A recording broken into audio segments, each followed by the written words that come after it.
చెప్పే మాట ఆచరిస్తున్నావా? నిర్గమకాండము 20వ అధ్యాయంలో దేవుడు చెప్తున్న మాట, దేవుడు ఈ ఆజ్ఞలన్నీ వివరించి చెప్పాను.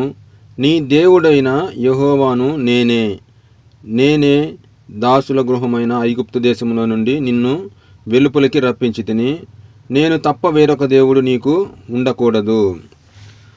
పైన ఆకాశం నందే కానీ, క్రింది భూమి యందే కానీ, భూమి కింద నీళ్ల యందే కానీ ఉండు దేని రూపమునైనను విగ్రహమునైనను నీవు చేసుకొనకూడదు.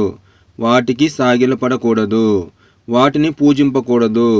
ఏలయనగా నీ దేవుడైన యెహోవానగు నేను రోషము గల దేవుడను.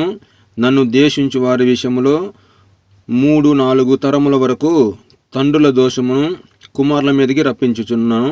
నన్ను ప్రేమించి నా ఆజ్ఞలు గైకొను వారిని 1000 తరముల వరకు కరుణించువాడనై ఉన్నాను. దేవుడు అంటున్నాడు, విగ్రహాలను పూజించకూడదు అంటున్నాడు. దేవుణ్ణే మనం పూజించాలంటున్నాడు.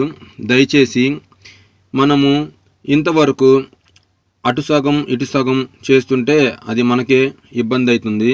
ఇప్పటి నుంచైనా మన దేవుడి వైపే చూస్తే మనము ఆశీర్వాదం పొందుకోగలుగుతాము.